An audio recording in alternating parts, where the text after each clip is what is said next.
রাকেশ আর দীপা তাদের বিয়ের পর এক পুরনো ফ্ল্যাটে উঠে আসে। ঘর গোছাতে গিয়ে রাকেশ স্টোররুম থেকে পায় একটা পুরনো কালো টিভি।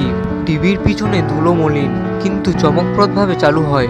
তবে সমস্যা একটাই, চ্যানেল 44। এই একটাই চ্যানেল টিভিতে ছিল, আর অন্য কিছু ছিল না। চ্যানেলটাতে চলে শুধু সাদা কালো ঝিরিঝিরি দৃশ্য। দীপা এক রাতে টের পায় ঘরে অদ্ভুত ঠান্ডা পড়েছে। হঠাৎ সে দেখে টিভিটা নিজে থেকেই অন হয়েছে। স্ক্রিনে ভেসে উঠেছে তাদের শোয়ার ঘর। দীপা চিৎকার করে ওঠে, রাকেশকেও টিভিতে দেখায়। রাকেশ দৌড়ে আসে টিভির স্ক্রিনে। হঠাৎ একটা মহিলাকে দেখায়। মহিলাটার চুল খোলা ছিল আর সারা শরীরে রক্ত ভর্তি। হঠাৎ সে বলে উঠল, আজ আমি বেরোবো।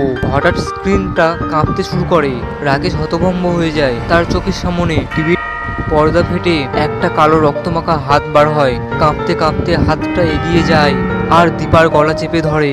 দীপার দম বন্ধ হয়ে পড়ে, চোখ ফেটে জল বার হচ্ছে, পাগুলো মাটিতে ছটফট করছে। রাকেশ চিৎকার করে টিভি বন্ধ করতে ছুটে যায়, কিন্তু টিভি বন্ধ হচ্ছে না।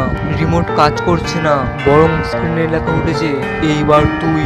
টিভি থেকে একটা মহিলা বার হয়ে আসে আর রাকেশকে একইভাবে গলা টিপে ধরে, আর তারা মারা যায়। আরও গল্প শোনার জন্যে ভয়ের অন্ধকার চ্যানেলটিকে সাবস্ক্রাইব করে রাখুন।